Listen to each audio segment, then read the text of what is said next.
Welcome to Sasi media. இந்த வீடியோவில் நம்ம என்ன பேச போகிறோம் அப்படின்னா, நள்ளிரவு அப்டேட்டு என்னென்ன நடந்தது அப்படிங்கிறத தான் சொல்ல போகிறேன். நீங்கள் இன்னும் நம்ம சேனலை சப்ஸ்கிரைப் பண்ணால் சப்ஸ்கிரைப் பண்ணிட்டு வீடியோ லைக் பண்ணிடுங்க. அதாவது 10:30 ஆரம்பித்த உடனே திவ்யா என்ன பண்ணாங்க, சேண்ட்ரா ரம்யா தோசை சுட்டாச்சு வாங்க அப்படிங்கிற மாதிரி தான் சொல்லிகிட்டு இருந்தாங்க.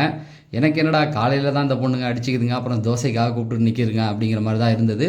சரி, அப்போ அவங்க 2 பேரும் சாப்பிட வந்துட்டாங்க. கெமி, திவ்யா, அதுக்கப்புறமேட்டுக்கு இவங்க 2 பேரும் தான் கிச்சனில் இருந்தாங்க. இப்போ கெமி வந்து சாப்பாடை பற்றி பேசும்போது கொஞ்சம் ஒரு மாதிரி தான் பேசிகிட்டு இருந்தாங்க. ஏன்னா பிரவீன்ட்டே வந்து நீ சாப்பிட்டுல அப்படிங்கிற மாதிரி ஒரு சில வார்த்தைகள்லாம் பேசணுன்னா அவர் வந்து ஒரு மாதிரி சாப்பிட்டதை பற்றிலாம் பேசக்கூடாது அப்படிங்கிற மாதிரி ஒரு சண்டை அங்கே வந்து போச்சு. எதுக்கு சொல்கிறேன்னா, ஃபினாலே வீக் நெருங்கிக்கிட்டு இருக்குது, ரொம்ப முக்கியமான சண்டைகள் போயிட்டுருக்கு. ஒன்றும் இல்லை, சாப்பாடு சண்டை தான் போயிட்டுருக்கு. ஃபைனலிஸ்ட்லாம் எங்கே பார்த்தீங்கன்னா ஈரோடு பக்கம் தூத்துக்குடி அப்படிங்கிற மாதிரி தனித்தனியாக பிரிஞ்சு கிடக்கிறாங்க. இந்த புதுசாக போனவங்கலாம் சாப்பாட்டுக்காக அடிச்சுக்கிட்டு நிற்கிறாங்க. இப்போ என்ன ஆச்சு அப்படின்னு பார்த்தீங்கன்னா, வாட்டர் மிலான் உட்காந்து சாப்பிட்டுக்கிட்டு இருக்காரு. இதுக்கு முன்னாடியே பிரவீன் வந்து ஒரு சண்டை போட்டு அந்த இடத்துல கெமி வந்து அமைதி ஆகிட்டாங்க. அவங்க வந்து அதை வாய்ஸ் வந்து கரெக்டாக கேட்கல, ஏன்னா ஓவர்லேப் ஆகிட்டு இருக்கு. ஒரு 10 பேர் நிற்கிற இடத்துல இவங்க ஏதோ ஒன்று சொன்னதுக்கு பிரவீன் வந்து ஹர்ட் ஆகிட்டு, நீ சாப்பிட்டதை பற்றி எப்படி பேசுவ அப்படிங்கிற மாதிரி ஃபஸ்ட்டு சொன்னோடனே அப்புறம் திவ்யா உள்ள வந்து இல்லை அவங்க அப்படி சொல்ல அப்படிங்கிற மாதிரிலாம் சமாதானம் பண்ணி விட்டுட்டாங்க.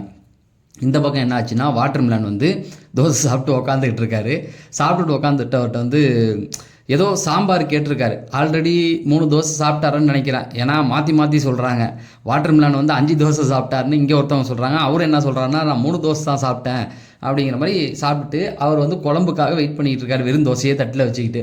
என்ன கேட்டா அப்படின்னா, குழம்பு கொடுங்கன்னா குழம்பு இல்லை அப்படிங்கிற மாதிரி இவங்க கெமி சொல்லிட்டாங்க. அப்போ ரம்யாவோ யாரோ உள்ளே வந்து வேற ஒரு குழம்பு இருக்குல்ல அப்படிங்கிற மாதிரி பேசின உடனே, அந்த குழம்பையாவது கொஞ்சம் கொடுங்க அப்படிங்கிற மாதிரி, சாம்பார் இல்லைன்ட்டாங்க, வேற குழம்பு இருக்கணும்னா அதை கொடுங்கன்ற மாதிரி கேட்டார். அதுவும் கிடையாது அப்படிங்கிற மாதிரி வந்துட்டாங்க. அப்போ ரம்யா கிட்ட போயிட்டு அந்த குழம்பை கொஞ்சம் கொடுன்னு ரம்யா தட்டிலேருந்து பிடுங்க பார்த்தாரு. இது எனக்கு உள்ளது, அதெல்லாம் தர முடியாது அப்படின்ட்டு அவங்க போயிட்டாங்க. ஸோ இப்படி போகும்போது வாட்டர் மிலான் ஒரு இடத்துல டென்ஷன் ஆகிட்டார். கெமி வந்து திரும்ப அந்த குழம்பை பற்றி கேட்கும்போது, அந்த குழம்பு மீன் குழம்புன்னு நினைக்கிறேன், அதை தூக்கி அதெல்லாம் கிடையாதுன்னு ஓரமாக ஒதுக்கி வச்சுட்டாங்க. இவர் என்ன பண்ணிட்டாரு, இறங்கி போய் அது எப்படி நீ எடுத்து வைக்கலாம், நான் வந்து கொஞ்சோண்டு குழம்பு தானே கேட்குறேன், கொஞ்சோண்டு கொடுக்க வேண்டியதானே அப்படிங்கிற மாதிரி ஆரம்பித்தார். திட்டத்திட்ட வீட்டில் உள்ள எல்லாருமே பஞ்சாயத்துக்கு வர அளவுக்கு அவ்வளோ பெரிய சண்டை வந்து அது ஆயிடுச்சு. இதில் என்ன ஆச்சு அப்படின்னா, வாட்டர் மிலான்ட்ட வந்து ரம்யா சொல்கிறாங்க, இரு வாட்டர் மிலான் சத்தம் போடாத, நான் கொஞ்சம் குழம்பு தானே எடுத்துக்கலாம் இரு அப்படிங்கிற மாதிரி. வியானாவோ யாரோ சாப்பிடல போல் அந்த குழம்பு, அதை அப்சரா சாப்பிடல போல், அந்த குழம்பை எடுத்து கொடுக்க வேண்டியதானேன்னு வியானா வந்து கேட்க போயிட்டாங்க.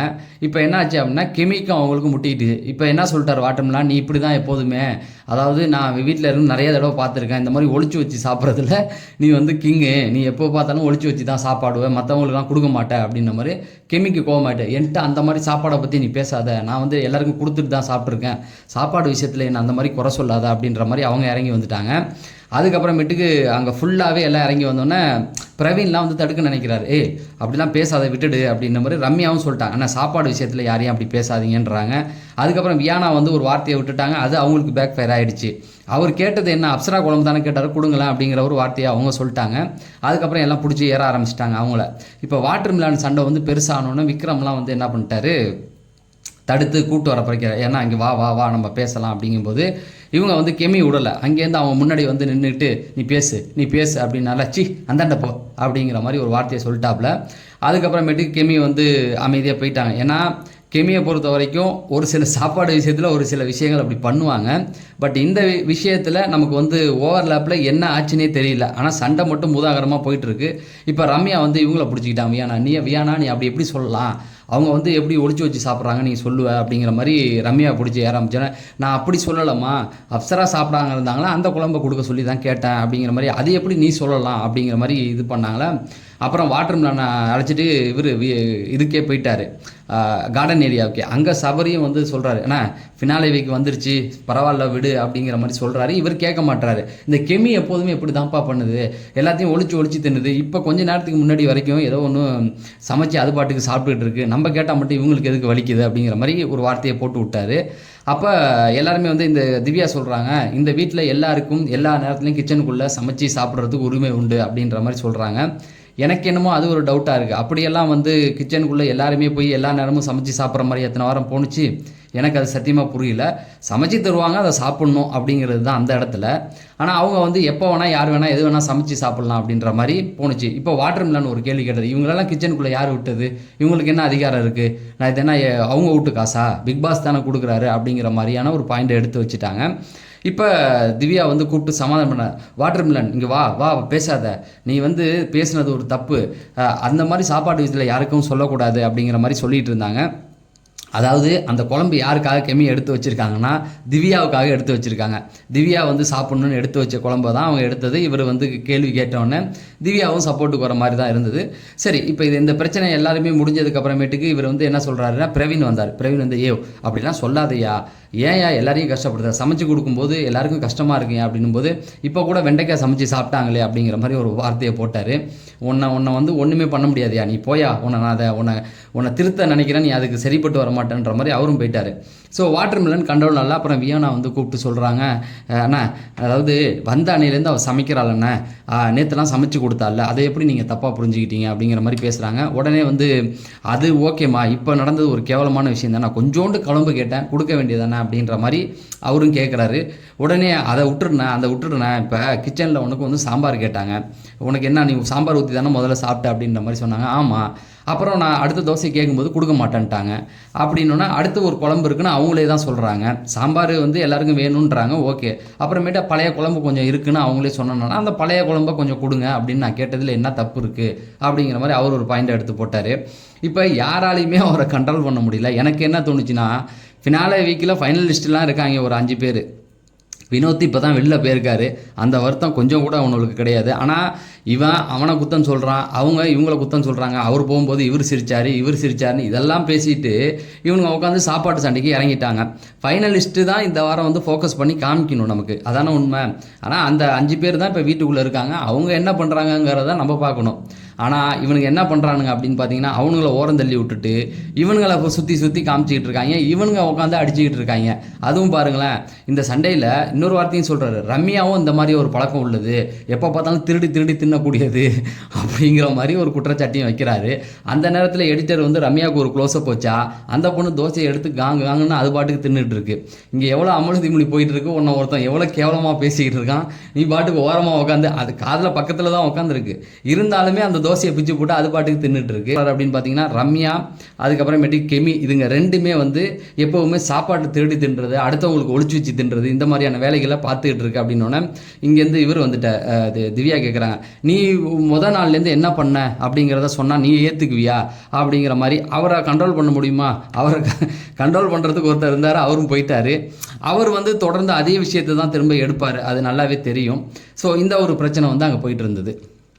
சரி, அடுத்து என்ன பார்த்தீங்க அப்படின்னா, வாட்டர்மெலன் வந்து கிச்சனில் வந்து எல்லாத்தையுமே சண்டை போட்டுட்டு இருந்தாரா, அந்த இடத்துல வந்து இவர் வந்தார், பிரவீன் வந்துட்டு, ஏய் நில்றா அப்படின்ற மாதிரி சத்தம் போட்டே வந்தார். நான் கூட நினச்சேன் இவங்க 2 பேருக்கு முட்டிக்க போகுது அப்படின்னு. அழகாக கூப்பிட்டு போய் ஒரு சில அட்வைஸ் எல்லாம் கொடுத்துட்டு, போடா இதெல்லாம் பண்ணாத விட்டுடு அப்படிங்கிற மாதிரி சொன்னாரா. அப்புறம் போய் தட்டு கழுவுனார். தட்டு கழுவும் போது வாட்டர்மெலன் என்ன சொல்கிறாரு, இந்த மாதிரிலாம் இனிமேல் பண்ணாதீங்க, ஒளிச்சு வச்சு பண்ணாதீங்கன்னா திரும்பவும் திவ்யா வந்து சண்டைக்கு வந்து அப்படிலாம் சொல்லாதீங்க அப்படின்னு. யார் உங்களெல்லாம் வந்து இங்கெல்லாம் சமைக்க சொன்னது அப்படின்னோம்னா, இங்கே பாரு நான் யார் வேணால் இங்கே வந்து சமைக்கலாம், சமைச்சு சாப்பிட்டுக்கலாம் அப்படின்னும் போது, அப்போ நாளையிலேருந்து நான் பார்த்துக்கிறேன் அப்படிங்கிற மாதிரி சொல்லிட்டாரு. இதுவே நாளையிலேருந்து ஒரு மிகப்பெரிய பிரச்சனையை கொண்டு வரும் அப்படிங்கிறது தான். சரி, இந்த பிரச்சனை முடிஞ்சதுக்கப்புறமேட்டுக்கு வெளியில் பார்த்தீங்கன்னா அப்சராவும் அதே போல் இவர் விக்ரம், இவங்க 2 பேரும் உட்காந்து பேச ஆரம்பித்தாங்க. எனக்கு தெரிஞ்சு அப்சராவை பற்றி நான் பேசுகிற வீடியோ இதுவாக தான் இருக்குன்னு நினைக்கிறேன். பட் ஏன்னா 2 வாரம் தானே இருந்தாங்க, அந்த வாரத்தில் நம்ம நள்ளிரவு வீடியோ கொடுக்க ஆரம்பிக்கல. ஸோ அப்சரா வந்து நள்ளிரவு வீடியோவில் வராங்க அப்படிங்கிறது தான். இதில் விக்ரம் வந்து என்ன சொல்கிறாரு அப்படின்னா, அப்சராவுடைய டவுட் வந்து, நீ வந்து இவர் போனதை நினச்சி சந்தோஷப்பட்டியா அப்படிங்கிற மாதிரி சொன்னாங்க. அதாவது அவர் என்ன சொல்கிறாருன்னா, நான் வந்து ஆனால் ஷாக்கான மூமெண்ட் இருந்தது. அந்த பணப்பட்டி அவர் எடுத்த உடனே ஷாக்கான மூமெண்ட் வந்து காமிச்சாங்க. ரொம்ப ஷாக்காகி அவரும் அரோராவும் நின்னாங்க. அரோரா வந்து அந்த பணப்பட்டியே பார்த்துக்கிட்டு இருந்தாங்க, அது மட்டும் நல்லா தெரிஞ்சுது. இதில் என்ன அவர் சொல்ல வந்தார் அப்படின்னா, ஏங்க அவர் எடுத்துட்டாரு, நான் என்ன நினச்சேன்னா, அவர் வந்து எப்போவுமே விளையாட்டுத்தனம் உண்டு, உங்களை விட எங்களுக்கு நல்லா தெரியும், ஏன்னா நாங்கள் வந்து 24 மணி நேரமாக அவரை பார்த்துக்கிட்டு இருக்கோம். அவரை வந்து என்னன்னா அவங்களும் அதான் சொன்னாங்க, ஆமாம்மா எங்களுக்கு வந்து அவ்வளோதான் பழக்கம் கிடையாது, ரொம்ப நாளும் இல்லை அப்படிங்கிற மாதிரி அப்சரா சொன்னாங்க. அதன்படி பார்த்தீங்கன்னா அவர் வந்து ரொம்ப பழக்கங்க, ரொம்ப காமெடி பண்ணிக்கிட்டே இருப்பாருங்க, எந்த ஒரு விஷயத்துலையும் காமெடியை கொண்டு வருவார். இவர் பணப்பட்டியை எடுத்துகிட்டு போனது நாங்கள் சிரித்தோம், மேபி சிரிச்சிருக்கலாம். நான் அங்கே என்ன நினச்சேன் அப்படின்னு பார்த்தீங்கன்னா, அவர் வந்து விளையாண்டுக்கிட்டு இருக்காரு அப்படிங்கிற மாதிரி. ஏன்னா அவர் எடுக்க மாட்டார் அப்படிங்கிறது எங்களுடைய கெஸ்ஸிலேயே அவர் கிடையாது. அவர் எடுக்க மாட்டார் அப்படிங்கிறதுல நாங்கள் ரொம்ப நம்பினோம். எடுக்க போகிறது வந்து 2 பேர் அப்படிங்கிற ஒரு கால்குலேஷனில் தான் போயிட்டு இருந்தது. அரோரா எடுக்கலான்னு ஒரு பிளான் பண்ணிக்கிட்டு இருந்தாங்க. நான் கூட எடு அப்படிங்கிற மாதிரி நான் சொல்லிக்கிட்டு இருந்தேன். ஆனால் அவர் எடுப்பார்னு சத்தியமாக நாங்கள் எதிர்பார்க்கல. அவர் எடுத்தவுடனே அங்கே போய் காமெடி பண்ணுறாரு அப்படிங்கிறது தான் நான் வந்து நினச்சேங்க. ஆனால் அதுக்கப்புறம் அவர் சொல்லும்போது தான் எங்களுக்கு ஷாக்கிங்காக இருந்தது அப்படிங்கிற வார்த்தையும் பதிவு பண்ணுறாரு. அதுக்கப்புறமேட்டுக்கு வந்து அதை வந்து அப்சரா கொஞ்சம் புரிஞ்சுக்கிட்டேன். ஓ, இந்த மாதிரி தான் நடந்ததா அப்படின்றத புரிஞ்சுக்கிட்டு அதுக்கப்புறமேட்டுக்கு இன்னொரு விஷயம் சொல்கிறாங்க. என்னென்னா, இவர் வந்து விக்ரம் வந்து திரும்ப பேச ஆரம்பித்தார். நிறைய விஷயம் கனியெல்லாம் பற்றி பேசினார். ஒன்லைனில் எப்படி எல்லாத்தையும் சொல்லிடுறேன். அதாவது நான் மேனிப்புலேட் பண்ணுறேன் அப்படிங்கிற மாதிரி சொல்கிறாங்க. ஒருத்தன் வந்து ஒரு ஷோவில் 90 நாள் எல்லாத்தையும் வந்து மேனிப்புலேட் பண்ண முடியுமாங்க? நீங்களே யோசிச்சு சொல்லுங்கள். இங்கே ஒவ்வொரு சமயமும் ஒவ்வொரு பிரச்சனை போயிட்டுருக்கு, அடுத்துன்னு போகுது. இப்போ உட்காந்து எல்லாத்தையுமே அந்த பிரச்சனைக்குள்ளே நான் போவேனா, உட்காந்து அதுக்குள்ளே மேனிப்புலேட் பண்ணுவேனா? அப்படி நடக்க முடியுமா? மனிதர்கள் இருக்காங்களா? அப்படிங்கிற மாதிரி அந்த ஒரு விஷயத்தையும் சொன்னார். அதே போல் கனி போனதை நினச்சி நீங்கள் ஏன் ரொம்ப ஃபீல் பண்ணீங்க? அது என்ன 1960 இருக்கும், அவங்க எப்படி போயிருப்பாங்க, என்ன ஆயிருக்கும் அப்படிங்கிறதெல்லாம் யோசிக்கிறதுக்கு அப்படின்னும் போது, அவங்க எனக்கு ஒரு சிஸ்டராகவே இருந்துட்டாங்க. நமக்கு ஒரு மைண்டில் ஒன்று தோணும்ல, இப்போ வந்து கனி வந்து என்னை என்ன சொல்ல போகிறாங்கன்னே தெரியல, அவங்க வெடிகுண்டு போட்டாலும் எனக்கு ஆச்சரியப்படுறதுக்கு இல்லை அப்படிங்கிற மாதிரி ஒரு விஷயத்தையும் எடுத்து சொன்னார். அதுக்கப்புறமேட்டுக்கு வந்து இவங்களை பற்றி சொன்னார். சாண்ட்ரா பற்றின ஒரு கான்வர்சேஷன் வந்தது. சாண்ட்ராவை பற்றி அப்சரா என்ன சொல்கிறாங்கன்னா, நான் வெளியில் பார்க்கும்போது எனக்கு ஒரு தாட் இருந்தது. இப்போ இங்கே வந்து பார்க்கும்போது அவங்கள்ட்ட கொஞ்சம் பேசலாம் அப்படின்ற ஒரு எண்ணமும் வருது. ஆனால் அவங்கள வந்து 100% நம்ப முடியல. ஏதோ ஒரு விஷயத்தில் எனக்கு ஒரு டவுட் ஒன்று வருது அப்படின்னும்போது விக்கல் சொல்கிறார். அதாவதுங்க, என்னை பொறுத்த வரைக்கும் அவங்க வந்து ட்ராமா பண்ணியிருப்பாங்க அப்படிங்கிறதுலலாம் நான் வந்து போகவே இல்லை. அந்த திங்கிங்கே நான் போகலை. என்னை பொறுத்த வரைக்கும் எல்லா மனிதர்களுக்குமே வந்து ஒரு சில விஷயங்கள், சிலர் வீக்காக இருப்பாங்க, சிலர் போல்டாக இருப்பாங்க, சிலர் அழுதுகிட்டே இருப்பாங்க. அப்படியும் இவங்க ஒருத்தவங்க இருக்கலாம் அப்படிங்கிற மாதிரி தான் நான் நினச்சிக்கிட்டு இருக்கேன். ஏன்னா ஆரம்பத்துலேருந்து பார்த்தீங்க அப்படின்னா எனக்கும் சாண்ட்ராவுக்கும் ஒத்தே போகாது. அப்படி பார்த்தா நாங்கள் 2 பேரும் அடிச்சுக்கிட்டு வெட்டிக்கிட்டுலாம் கேஸ் வாங்கிட்டு தான் போனோம். அந்த மாதிரி இருந்த நாங்கள் இன்றைக்கி ஒத்துமையாக இங்கே இருக்கிறோம் அப்படின்னு பார்த்தீங்கன்னா, ஏதோ ஒரு சில விஷயங்கள் எனக்கு வந்து கனெக்ட் ஆகுது. அவங்க வந்து இதை நடித்தாங்களா இல்லையா அப்படிங்கிறத விட இந்த இடத்துல நான் பார்க்குறேன், அது ஒரு விஷயம் நடக்குது, அதை நான் நம்புகிறேன் அப்படிங்கிற மாதிரி அவர் வந்து எடுத்துக்கிட்டதா அப்படி சொல்கிறாரு. அதே போல் உலகத்தில் வந்து எல்லா மனிதரும் ஒரே மாதிரி இருக்கிறது போல பெரிய பெரிய தத்துவங்கள்லாம் போனார். அதெல்லாம் சொன்னால் நீங்கள் தாங்க மாட்டீங்க. ஸோ இந்த ஒரு விஷயத்துலேயும் வந்து அவங்க பேசியிருக்கும்போது அந்த பக்கம் கட் பண்ணி தூக்கி போட்டால் வியானா வந்து வாட்டர்மெலனுக்கு செமையான ஒரு அட்வைஸ் கொடுத்தாங்க. ஆனால் அந்த அட்வைஸை அவங்க கண்ணாடிக்கு முன்னாடி தாங்களே போய் சொல்லிக்கலாம். ஆரம்பிக்கும் போதே வாட்டர்மெலன்ட்டு, அண்ணா இந்த மாதிரி நம்மெல்லாம் வந்து ரொம்ப நாள் இங்கே இருக்க போகிறது இல்லைன்னா ஒரு 4 நாளில் போகிறோம். இங்கே பார்த்தீங்கன்னா வீட்டுக்குள்ளே வந்து இப்போ இருக்கிற அந்த ஃபைனல் லிஸ்ட்டில் ஒன்றுமே பண்ணாமல் நடித்து வெட்டியாக வீட்டுக்குள்ளே உட்காந்து தின்னுட்டு அவங்க பாட்டுக்கு ஃபைனல் வந்துட்டாங்க. நம்மலாம் அப்படி இல்லை அப்படிங்கிற மாதிரி சொல்கிறாங்க. அதாவது இந்த வீட்டுக்குள்ளே இருக்க போகிறது கொஞ்ச நாள் தானே, இதை என்ஜாய் பண்ணுவோம், சந்தோஷமாக இருப்போம். அடுத்தவங்களை ஏன் குறை சொல்லிக்கிட்டு, இப்போ கெமியெல்லாம் வந்து அன்றைக்கி சமைச்சு கொடுத்தாலண்ணே, அதை நீங்கள் எடுத்து பெருமையாக எடுத்துக்கணுண்ணே, அந்த நல்ல விஷயத்த பாருங்கள் அப்படிங்கிற மாதிரி சொன்னாங்க. இதை போய் கண்ணாடி முன்னாடி நீங்களே சொல்லிட்டு வாங்க வியானா. வாட்டர்மெலனுக்கு ஒரு அட்வைஸ் கொடுக்கறதுக்கு உங்களுக்கு என்ன தகுதி இருக்குது? இதுக்கு முன்னாடி ஆரம்பிக்கும் போது அவனுங்க ஒன்றுமே கிடையாது, ஃபைனலிஸ்ட்லாம் வெட்டியாக வந்தவனுங்க தான், வெட்டி முண்டோம் வீணாக போன தண்டுன்னு சொல்லிவிட்டு நீங்கள் வாட்டர்மெலனுக்கு ஒரு புத்திமதி சொல்கிறீங்களே, அவர் இதை மைண்டில் வச்சுருப்பார். என்றைக்காவது இந்த 3 நாளில் நீ ஏதாவது பிரச்சனை பண்ணினா இதை சொல்லி காமிப்பார் அப்படிங்கிறது தான். இப்போ நீங்கள் சொல்கிறதுக்கும் நீங்கள் செய்கிறதுக்கும் முதல்ல ஆரம்பிக்கும் போது ஃபைனலிஸ்ட்லாம் வெட்டி பசங்க தின்னுட்டு ஃபைனல் வந்துட்டானுங்கன்ற. இப்போ இவர்கிட்ட என்ன சொல்லும்போது எல்லாத்தையும் உள்ள நல்ல குணத்தை பாருங்கள், சந்தோஷமாக இருங்க, 4 நாள் தானே இருக்க போகிறோம் அப்படிங்கிற. ஏன் நீ அதை அவங்கள்ட்ட பார்க்கலாம்ல? உன் மனசில் அவ்வளோ வன்மங்கள் இணைந்திருக்கு, இவனுங்கெல்லாம் எப்படிறா வந்தானுங்க அப்படிங்கும்போது என்ன பண்ண முடியும்? ஓட்டு போட்டிருக்காங்களே மக்கள். நான் இவர் குறிப்பிட்ட ஆள்னு சொல்லலை, அதாவது வினோத்தில் ஆரம்பித்து கடைசி இடத்துல இருக்கிற சாண்ட்ரா வரைக்கும் ஏதோ ஒரு விஷயம். சேனல் சப்போர்ட் பண்ணலாம் சாண்ட்ராவுக்கெல்லாம், அதை விட்டுடுங்க. ஆனால் வினோத்துக்கு ஓட்டு இருக்குல்ல, சபரிக்கு ஓட்டு இருந்ததில்ல, திவ்யாவுக்கு ஓட்டு இருந்ததில்ல, இதெல்லாம் நீ வந்து நீ என்னமோ கண்டுட்டு கிழிச்சிட்ட மாதிரி ஒன்றுமே கிடையாது. இந்த ஹோம் டூரு நேற்று நடந்தது, எல்லாருமே ஒவ்வொரு இடத்துக்கு போனாங்க. தலை ரூமுக்கு போகும்போது அந்த இடத்துல வியானா வந்து பாத்ரூமில் ஓடி போய் ஒளிஞ்சிக்கிட்டேன். ஏன் ஒளிஞ்ச? ஏன்னா தலை ரூமுக்குள்ளே போனால் எஃப்ஜேவை பற்றி பேச மாதிரி வரும், நீங்கள் 2 பேரும் உட்காந்து பேசின விஷயங்கள் வரும், அதை அவாய்ட் பண்ணுறதுக்கு தானே ஓடி ஒளிஞ்ச. இப்படி எல்லாருக்குள்ளேயும் நெகட்டிவ் இருக்கும். ஆனால் அதுக்காக தூக்கிட்டு போய் எல்லாரையுமே தப்புன்னு சொன்னால் என்னத்துக்கு ஆகுறது? ஒருத்தவர் தப்புன்னு சொன்னால் ஓகே, சாண்ட்ராவுக்கும் உனக்கு ஆகலை, ரைட்டு, நீ அடிக்கலாம். விக்கல்ஸ் வந்து உனக்கு வந்து துரோகம் பண்ணிட்டாருன்னு நினைக்கிற, ஓகே, அது ஏன் எல்லாரையும் அடிக்கிற? வந்த உடனே ஒரு வார்த்தை சொல்கிறாங்க, இன்றைக்கி வினோத் போனதுக்கு வந்து அவங்க அவ்வளோ வருத்தப்பட்டதாக காமிச்சிக்கிட்டாங்கல்ல.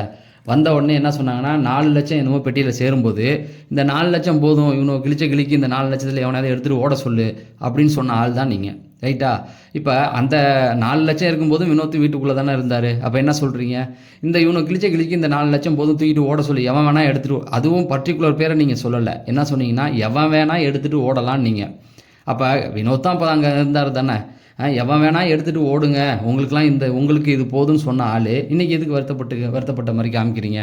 எது உண்மையான வியானா, அதுவா இதுவா? இதை தாண்டி அவங்க புத்திமதி சொல்லிகிட்டு இருக்காங்க. அண்ணா இந்த வாரமே நம்மளை அடித்து துரத்தினாலும் துரத்திடுவாங்க. நான் சொல்லலை, அவங்களே தான் சொல்கிறாங்க. ஏன்னா அடுத்த வாரம் ஒரு புது டீம் வரப்போகுது அப்படிங்கிற மாதிரி சொல்கிறாங்க. ஸோ இதுலேருந்து ஒரு இன்ஃபர்மேஷன் என்னன்னா, ஸோ இந்த வாரம் இந்த டீம், ஏன்னா இன்றைக்கி யாரையுமே அனுப்பலை, அப்டேட் இல்லாத கூட ஏன் இல்லைன்னு நானும் யோசிச்சுக்கிட்டு இருந்தேன். இதுலேருந்து என்ன தெரியுதுன்னா, இவங்களை வீட்டுக்குள்ளே வச்சுக்க போகிறதில்ல. அவங்க தான் சொல்கிறாங்க அடுத்த வாரம் புது டீமை உள்ளே இறக்க போகிறாங்க. இப்போ வராதவங்கலாம் அடுத்த வாரம் வர போகிறாங்க, இந்த பழைய டீம் வெளியில் போயிடும் அப்படிங்கிற மாதிரி தான் தோணுது. அதை தான் சொல்கிறாங்க. அதனால் இருக்கிற வரைக்கும் ரொம்ப சந்தோஷமாக இருந்துட்டு போகணும் அப்படிங்கிறத சொல்லிவிட்டு, அப்போ விக்கல்ஸ் இவர் வாட்டர்மெலன் சொல்ல, விக்கல்ஸ்லாம் எவ்வளோ கேவலமான ஆள் தெரியுமாண்ணா? பார்த்தேன், அவன்லாம் ரொம்ப மோசமான ஆள்னு எனக்கு தெரியும் அப்படின்னு. அதே போல் 1க்கு 1 சனிச்சதில்லை, ரம்யாவும் அந்த மாதிரி ஆள் தான் அப்படின்னாரா?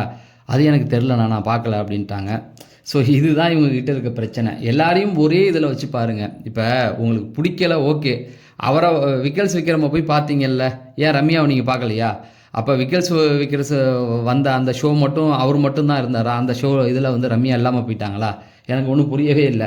அப்போ அவர் சொல்கிறார், வாட்டர்மெலன் என்ன சொல்கிறாருன்னா, ரம்யாவுக்கெலாம் நான் வெளியில் போய் ஹெல்ப் பண்ணேன், அது என்னென்னா எப்போ பாரு இந்த மாதிரி பிரச்சனையை பண்ணிகிட்டு இருக்கு, எப்போவுமே ரம்யா அப்படி தான் முட்டையை திருடி வச்சுருவா, அதுக்கு சாப்பாட்டை ஒழிச்சு வச்சு திருடி வச்சு தின்றது, இந்த மாதிரி வேலையெல்லாம் பார்த்துக்கிட்டு இருப்பா அப்படிங்கிற மாதிரி ஒரு குண்டத்துக்கு போட்டார்.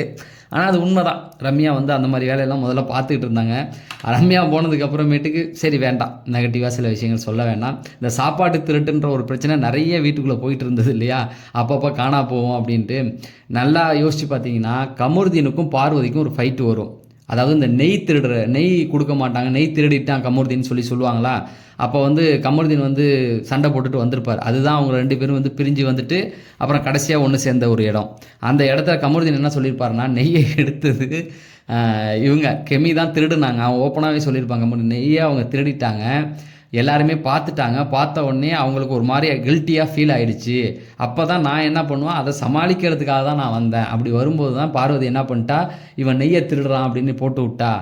இதுவே சாண்ட்ரா பிரச்சனை இப்படி போட்டு கொடுப்பாங்களான்றலாம் புலம்பிகிட்டு இருந்தான்ல. இந்த மாதிரி நிறையா போகும். இதெல்லாம் வாட்டர்மெலன் பார்த்து வச்சுட்டு தான் சொல்கிறேன். இவங்க ஏன் இந்த மாதிரி பண்ணுறாளுங்க, அவ்வளோ மட்டும் தனியாக சமைச்சு சாப்பிட்றாளுங்க, இவர் அதை விடவே மாட்டார் போல். அப்போ அந்த மாதிரியான விஷயங்கள்லாம் தொடர்ந்து அவர் எடுத்து பேசிக்கிட்டே இருந்தார்.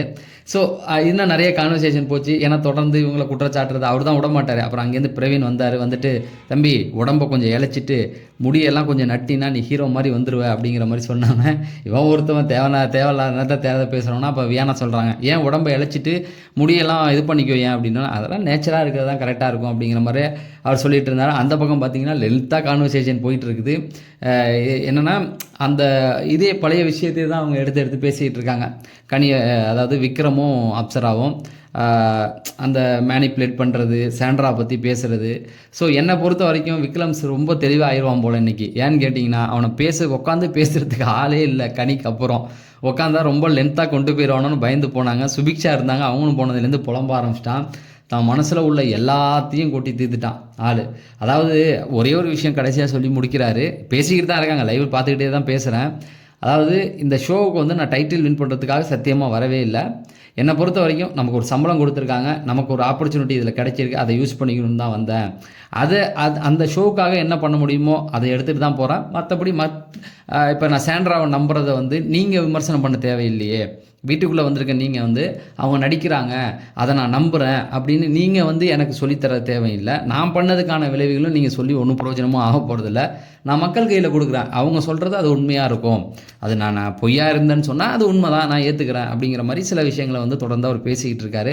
ஸோ விக்கல்ஸை பற்றி தெரியாதா, பேச்சுன்னு வந்தால் கிங்கு தானே. ஆனால் ஓப்பனாக ஒன்று சொல்கிறாங்க, அவருடைய சேனல் விக்கல்ஸ் இருக்குல்ல, நீங்கள் தயவு செஞ்சு இன்றைக்கி போய் பாருங்கள்.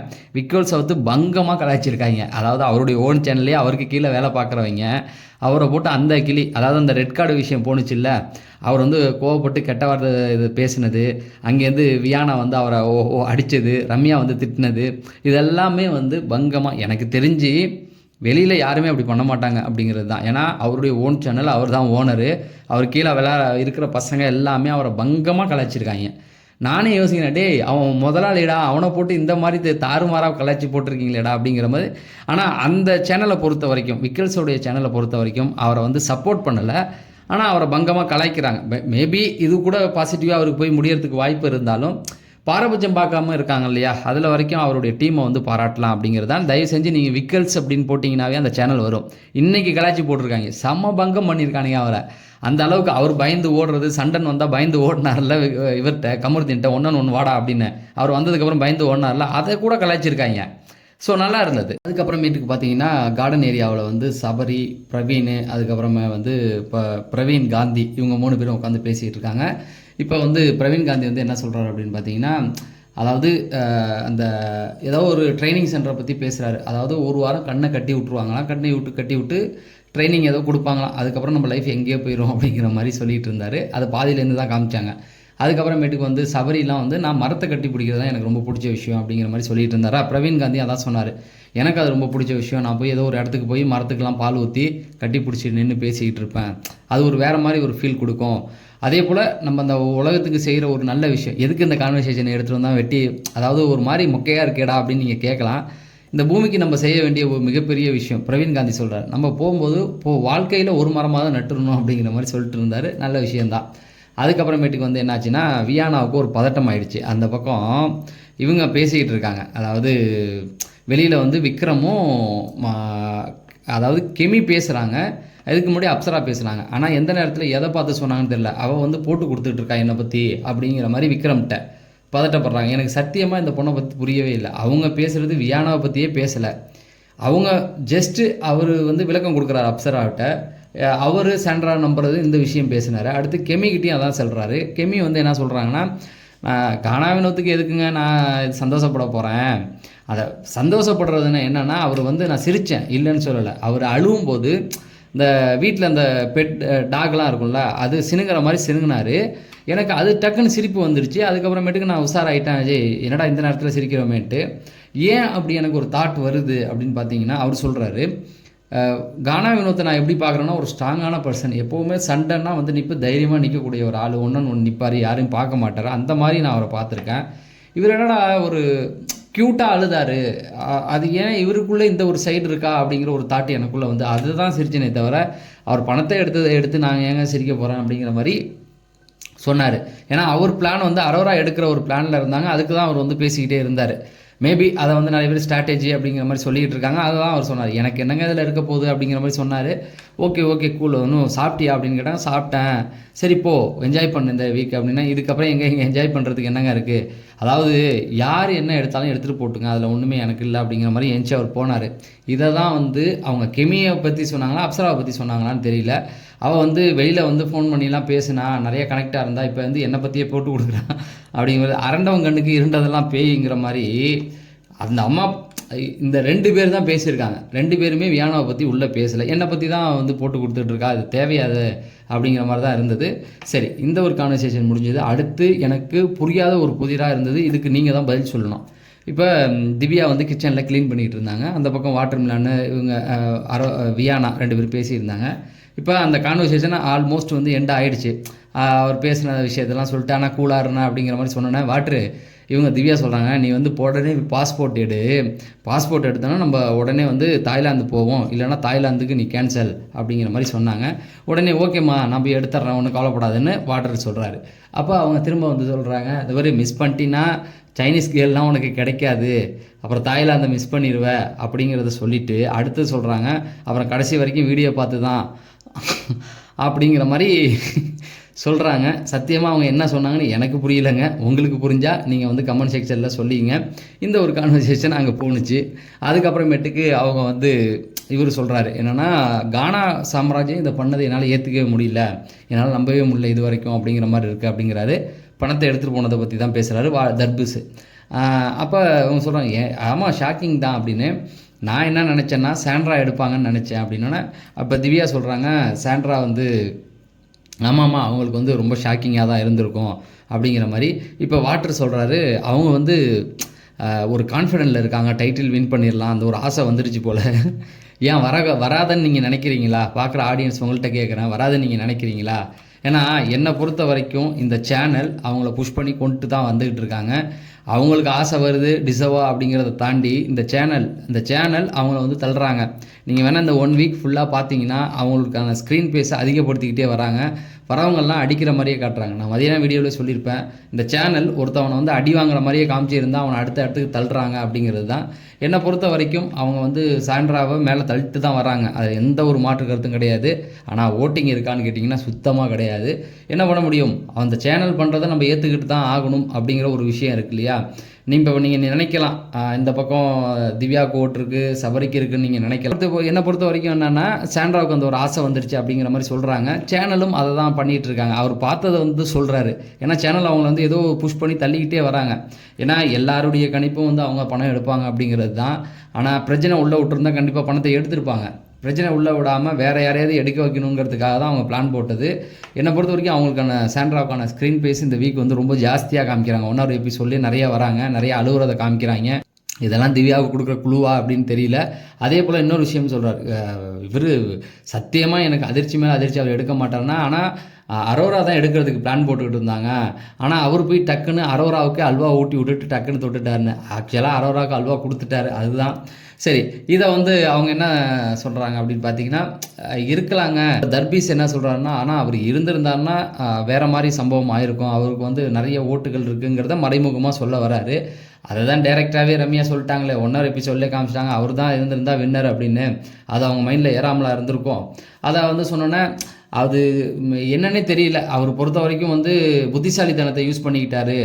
அதாவது வரப்போகிறத விட வந்தது பெருசு அப்படிங்கிற மாதிரி எடுத்துட்டாரு அப்படிங்கிற மாதிரி சொன்னாங்க. ஆமான்ட்டு திவ்யா தலையாட்டிட்டு, உங்களுக்கு தான் தெரியுமே அப்படின்ற மாதிரி சொன்னாங்க. எனக்கு என்னங்க தெரியும்? ஏங்க 30 நாள் வெளியில் பார்த்துட்டு வந்திருக்கீங்க, ஓட்டிங் யாருக்கு அதிகமாக இருக்குன்னு உங்களுக்கு தெரியாதா அப்படிங்கிற மாதிரி. நான்லாம் பார்க்கவே கிடையாது, என்ன கூடவா நீங்கள் பார்க்காம இருந்திருப்பீங்க? ஆமாம் நான் பார்க்கல அப்படின்ற மாதிரி சொன்னாங்க. ஆனால் முதல்ல நீங்கள் வீட்டுக்குள்ளே வந்த உடனே, திவ்யா வந்த உடனே எஃப்ஜே கிட்ட முதல்ல சொன்னது என்னென்னா, இவர் தான் சொன்னார், வாட்டர்மெலன் தான். அதாவது அவரை ஒருத்தர் உங்களால் கண்ட்ரோல் பண்ண முடியலையா? இவ்வளோ பேர் இருந்தால் அவரை ஆப்போசிட்டில் அவர் ஒருத்தர் உங்களால் கண்ட்ரோல் பண்ண முடியாதுன்னு தான் கேட்டிங்க. ஆனால் இப்போ ஷோ பார்க்கல அப்படிங்கிற மாதிரி சொல்கிறாங்க. அதுக்கப்புறமேட்டுக்கு வந்து இவர் என்ன சொல்கிறாரு அப்படின்னா, ஒரு மாதிரி டஃப்பாக தான் போயிட்டுருக்கு அப்படிங்கிற மாதிரி சொல்கிறாரு. அதாவது அவர் என்ன சொல்கிறாருன்னா, அவருக்கு ரிசல்ட் தெரியும். கானா வினோத் வந்து டைட்டில் வின்னர் ஆகக்கூடியவர். ஆனால் நிறைய இடத்துல ட்ரிகர் பண்ணார். ஆனால் இன்றைக்கி போகும்போது அவர் அழுதது ட்ரூவாக இருந்ததா? உங்களுக்கு எப்படி இருந்தது? அதையும் கமெண்ட் செக்ஷன். அதாவது கானா வினோத் போகும்போது வாட்டர்மெலன் அழுதது எப்படி தோணுச்சு உங்களுக்கு? இதை கமெண்ட் செக்ஷனில் சொல்லுங்கள். ஏன்னா நான் தெரிஞ்சுக்கணும்னு ஆசைப்பட்றேன். ஆனால் அவர் போகும்போது அழுவவே இல்லை, எல்லாருமே அழுதாங்க. அப்போ எல்லாருமே கேட்டது என்னன்னா, என்ன இந்த மனுஷன் இவ்வளோ ஸ்ட்ராங்காக இருக்கானே, அழாமலே போகிறானேன்னு நினச்சோம். ஆனால் கானா வினோத் போகும்போது அவர் அழுதது உண்மையாக பொய்யா அப்படிங்கிறத சொல்லுங்கள். அதே போல் இன்னொரு விஷயம், இவர் போகும்போது வாட்டர்மெலன் போகும்போது கானா வினோத் அழுதார். நீங்கள் நல்லா யோசிச்சு பார்த்தீங்கன்னா அவரும் அழுதுருப்பார். ஸோ இந்த மாதிரியான விஷயங்கள் அது போயிட்டு இருந்தது. சரி மக்களே, கடைசி கட்டத்தை நெருங்கிட்டோம். இங்கே பார்த்தீங்கன்னா சபரியும் அப்சராவுக்கும் ஒரு கான்வர்சேஷன் போச்சு. அப்புறம் சபரி போய் ரம்யா கிட்ட பேசினார். அதுக்கப்புறமேட்டு திவ்யா, வியானா, அப்போ வாட்டர்மெலன் இவங்க 3 பேரும் வந்து உட்காந்து பேசிக்கிட்டு இருந்தாங்க. இதில் கடைசியாக பேசுனது வந்து வாட்டர்மெலன், ரம்யா. கடைசியாக பேசுனது வந்து பார்த்திங்கன்னா திவ்யாவுடைய கான்வர்சேஷன் தான். அதாவது வாட்டர்மெலனை கூப்பிட்டு கொஞ்சம் அட்வைஸ் பண்ணாங்க, வியானாவும் அவங்களும் சேர்ந்து. இந்த மாதிரி பண்ணாதண்ணா, கொஞ்ச நாள் தான் இருக்க போகிறோம், ஒழுங்காக இருங்க அப்படிங்கிற மாதிரி சொல்லிட்டாங்க. அப்புறம் அவருக்கு பாருங்கள், அவருக்கு வந்த பிரச்சனை என்னென்னா, இந்த வாரம் சிக்கன் தருவாங்களா, நாளைக்கு வீக்கெண்டு சிக்கன் வருமா அப்படிங்கிற மாதிரி கேட்டுக்கிட்டு இருக்காரு. சார் அந்த மாதிரியான ஒரு கான்வர்சேஷன், சாப்பாடு இந்த மாதிரியான விஷயங்கள் அங்கே ஓரமாக போச்சு. அதுக்கப்புறமேட்டுக்கு வந்து வீட்டு தலை இல்லாதனால எல்லாருமே கேப்டன் மாதிரி தான். அதனால் நான் சாண்ட்ராலாம் கொஞ்சம் ஒரு சில விஷயங்கள்லாம் பண்ணோம், வீட்டில் யாருமே கேட்கல அப்படிங்கிற மாதிரி பேசிகிட்டு இருந்தாங்க. இதுக்கு முன்னாடி என்ன நடந்தது அப்படின்னா, அப்சரா வந்து சபரிக்கு ஒரு அட்வைஸ் கொடுத்தாங்க. சபரி, நானும் வியானாவும் ஒரு சில விஷயங்கள் பேசிட்டோம், அதை அப்படியே வந்துட்டு நான் சொல்ல மாட்டேன், பட் நான் ஒரு அட்வைஸ் மாதிரி தரேன். அந்த அட்வைஸ் வந்து நீ வீட்டுக்குள்ளேயும் ஃபாலோ பண்ணு, வெளியில் போயும் வச்சுக்கோ அப்படிங்கிற மாதிரி சொன்னாங்க. என்னென்னா, யாராவது ஒரு விஷயம் வந்துட்டு சொன்னால் அதை முழுமையாக எடுத்துக்கிட்டு அவங்கள வந்து நீ முழுசாக நம்புற ஒரு வெள்ளந்தியாக இருக்க, அதை தயவு செஞ்சு பண்ணாத. ஏன்னா அது வந்து உனக்கு வெளி உலக வாழ்க்கைக்கும் ஒரு கஷ்டத்தை கொடுக்கும், ப்ளஸ் வீட்டுக்குள்ளேயுமே அது ஒரு மாதிரி நெகட்டிவாக இருக்குது அப்படிங்கிற மாதிரியும் சொன்னாங்க. அதாவது நான் கிளியராக உனக்கு ஓப்பனாக சொல்லனாலும் ஓரளவுக்கு தெளிவாக சொல்கிறேன் அப்படிங்கிற மாதிரி சொன்னாங்க. ஆனால் அதுக்கு முன்னாடி என்ன கான்வர்சேஷன் போச்சுன்னா, விக்ரம் பேசிக்கிட்டதை பற்றி பேசிகிட்டு இருந்தாங்க. விக்ரம் வந்து சிரிச்சார் இல்லையா, அந்த விஷயம் வந்து போயிட்டு இருந்தது. அப்போ நான் போய் அவர்கிட்ட கேட்டேன். ஆனால் விக்ரம் என்ன சொல்கிறார் அப்படின்னா, ஃபஸ்ட்டு வந்து அவர் விளையாடுறாரு அப்படிங்கிறதுக்காக வந்து சிரிச்சதா சொன்னார். அதாவது கானா வினோத் வந்து ஃபன் பண்ணுறாரு, ஒரு ப்ராங்க் பண்ண போகிறாரு அப்படின்னு நினச்சி தான் சிரித்தேன். அதுக்கப்புறமேட்டுக்கு அவர் எடுத்த உடனே நான் சீரியஸ் ஆகிட்டேன். அதுக்கப்புறமேட்டுக்கு இது வந்து அவர் எடுத்தார் அப்படிங்கிறதுக்காக நான் வந்து சந்தோஷப்பட்டணும், இல்லைனா வந்து எனக்கு கிடைச்ச ஒரு வாய்ப்பு, அதாவது என்னுடைய காம்படிட்டர் போயிட்டார் அப்படின்னு நான் வந்து சந்தோஷப்பட்டிருக்கணும் அப்படிங்கிற மாதிரி இவங்க கேட்டாங்க. நான் ரெண்டுத்துக்குமே சிரிக்கலை. இதுதான் நடந்தது. அதாவது அவர் ப்ராங்க் பண்ணுறாரு, ரெண்டாவது வந்து நாய்க்குட்டி மாதிரி கொஞ்சம் க்யூட்டாக அவர் சிரித்தார் அப்படிங்கிற மாதிரி அவர் சொன்னதை வந்து அவங்கள்ட்ட சொன்னாங்க. அதுக்கப்புறமேட்டு தான் என்கிட்ட இதெல்லாம் சொல்லலை, கொஞ்சம் வேறு மாதிரி சொன்னான் அப்படிங்கிற மாதிரி சொன்னார் சபரி. சரி, எண்ட் ஆஃப் த டே அவன் வந்து நான் கேட்டதுக்கு என்ன சொன்னான் அப்படின்னா, விக்ரம் வந்து சபரிக்கிட்ட சொன்னதை சொல்கிறாரு. இவ்வளோ கானா வினோத்தை வந்து ஒருத்தன் மேனிப்புலேட் பண்ண முடியுமா? அதுவும் நான் போய் அவரை மேனிப்புலேட் பண்ணால் பண்ணிடுவாரா? இத்தனை நாள் வந்து கேம் ஷோ போயிருக்கு, இத்தனை நாட்களில் நான் போய் அவரை மேனிப்புலேட் பண்ணி அவர் ஒரு விஷயம் பண்ணியிருக்காராங்கிறத நீங்கள் பார்க்கணும் அப்படிங்கிற மாதிரி சொல்கிறாரு. அதை தான் வந்து அப்சராட்ட அவர் வந்து சொல்லிகிட்டு இருந்தார். சரி, இந்த கான்வர்சேஷன் முடிஞ்சோன்னு தான் அடுத்து எடுத்தாங்க. ஐ திங்க் அவங்க ரம்யாவை தான் சொல்ல வராங்க அப்படிங்கிறது நல்லாவே தெரியுது. ஏன்னா அந்த கான்வர்சேஷனை வந்து அவசர அவசரமாக அவர் முடிக்கணும்னு தான் நினச்சார் சபரி. அவங்க வந்து என்ன சொன்னாங்க அப்படின்னா, இப்போ வந்து உன்கிட்ட வந்து வாட்டர் மிலானுக்கும் அவங்களுக்கும் ஏதோ ஒரு பிரச்சனை இருக்கலாம். பொதுவாக உதாரணத்துக்கு வச்சு சொல்கிறேன். அவங்க வாட்டர் மிலான் நடந்த விஷயத்தில் 70% மறைச்சிட்டு பாக்கி 30% தான் உன்கிட்ட வந்து சொல்லுவாங்க. அதை எடுத்துக்கிட்டு நீ வந்து நம்பிடுற, அந்த மாதிரியான விஷயங்களை இனிமேல் வச்சுக்காத அப்படிங்கிற மாதிரி சொன்னாங்க. அவரும் வந்து குயிக்காக அதை முடிச்சிடணும். ஏன்னா ஐ திங்க் அவருக்கு வந்து புரிஞ்சிடுச்சு, இவங்க வந்து ரம்யா பற்றி தான் நம்மள்ட்ட எடுத்து சொல்ல வராங்க அப்படிங்கிற மாதிரி அவர் ஒரு விஷயத்தை அவர் வந்து மைண்டில் ஏற்றிக்கிட்டு அவர் என்ன சொல்லிட்டாருன்னா, புரியுதுமா, நானும் அப்படி தான் இருக்கேன் ஒரு சில இடங்களில், அதை என்ன பண்ணுறதுனே தெரியல அப்படின்ட்டு வாட்டர் மிலன் போனோன்னே, வாட்டர் மிலன் ட்ரெஸ் மாற்ற போறியா, நானும் வரேன்னு அந்த இடத்துலேருந்து விலகி போக தான் பார்த்தாரு. அப்புறம் பேட்டரிக்கு பெல் வந்தோன்னா அதை போய் எடுத்துக்கிட்டு இவர்கிட்ட சொன்னார், நம்ம கொஞ்சம் வாயை வச்சுட்டு கம்முன்னு இருக்கணும்னா இங்கே வீட்டுக்குள்ளே, இங்கே என்ன நடக்குதுன்னே ஒன்றுமே புரியல, இருக்கிற வரைக்கும் அமைதியாக இருந்துட்டு போகிறதே பெட்ரு அப்படிங்கிற மாதிரி போகும்போது பிரவீன் காந்தி எய்த்தாப்பில் வந்தார். இன்றைக்கி நிறையா பேசிட்டோம், அந்த மரத்தை பற்றிலாம் நிறையா பேசிட்டோம், ஆமாம் அதுக்குள்ளே தான் இவர் வந்துட்டார் அப்படிங்கிற மாதிரி பிரவீன் காந்திகிட்ட அவர் சொல்லிவிட்டு சரி ஓகே போகலாம் அப்படின்ட்டு போயிட்டு அந்த பக்கம் போனால் கார்டன் ஏரியாவில் வியானாவும் அப்சராவும் உட்காந்து பேசிக்கிட்டு இருக்காங்க. ஐ திங்க் அப்போ வியானா வந்து என்னை வந்து போட்டு கொடுக்குறா அப்படின்ட்டு விக்ரம்கிட்ட அப்சராவை பற்றி தான் சொல்லியிருக்காங்க. அது நல்லாவே இப்போ தெரியுது. ஏன்னா அவங்க பேசியிருக்கும்போது சபரி உள்ளே போட்டுட்டு, நீங்கள் பேசுகிறது இங்கே வரைக்கும் கேட்குது, கொஞ்சம் நிறுத்திங்க, நான் வரவா அப்படின்னு சொல்லி ஒரு பர்மிஷன் கேட்குறாரு. இது கூட வியானாவுக்கு புரிய மாட்டேங்குது, இவன் நடிக்கிறான் அப்படின்னு. இதையும் நடிப்புன்னு தான் சொல்லுவாங்க. அதாவது அவங்க பேசுகிறது எட்டிலேயே நல்லா கேட்குது. அப்போ அவர் என்ன பண்ணுறாருன்னா, உள்ளே போகணும், பேட்டரி கொடுக்க போகணும் அப்சராவிட்ட. அப்போ கேட்குறாரு ஒரு வார்த்தை, அதாவது நீங்கள் பேசுகிறது எனக்கே இங்கே வரைக்கும் நல்லா கேட்குது, நான் வந்து வரவா அப்படிங்கிற மாதிரி கேட்டு போகிறாரு. ஸோ இதுவே வந்து வியானாவுக்கு புரியல அப்படின்னா இது நடிப்புன்னு சொன்னால் என்ன பண்ண முடியும்? அவர் பாட்டுக்கு எதுவுமே கேட்காத மாதிரி வந்து கொடுத்துட்டு போகலாம். இருந்தாலும் சொல்கிறாருல, நீங்கள் பேசுகிறது எனக்கு வரைக்கும் கேட்குது அப்படின்னு. அதுதான் வியானாவில் நடிப்பு அப்படின்ற மாதிரி சொல்லிக்கிட்டு இருக்காங்க. அப்புறம் போய் அப்சராவிட்ட அந்த பேட்டரியை கொடுத்துட்டு அந்த பேட்டரியை எடுத்துகிட்டு வந்துட்டார். அதுக்கப்புறமேட்டுக்கு தான் இவங்க 3 பேரும் உட்காந்து கார்டன் ஏரியாவில் பேச ஆரம்பித்தாங்க. அது ரொம்ப லென்த்தியாக போயிட்டு இருந்தது. தேவையில்லாத விஷயம்லாம், அவங்க வீட்டில் சமைச்சது அது இதுன்னு பேசிகிட்டு இருந்தாங்க. இதுதான் மக்களே இன்றைக்கி நள்ளிரவில் நடந்த விஷயம். இதில் அதுக்கப்புறமேட்டுக்கு தூங்குறத காமிக்க ஆரம்பிச்சிட்டாங்க. இதுதான் நடக்குது. இதுக்கு மேலே ஏதாவது நடந்தால் நான் வந்து உங்களுக்கு அடுத்த வீடியோவில் அப்டேட் தரேன் அப்படிங்கிறத சொல்லி விடைபெறேன். லைக்கை தட்டி விட்டு ஹைப்பை போட்டு விடுங்க.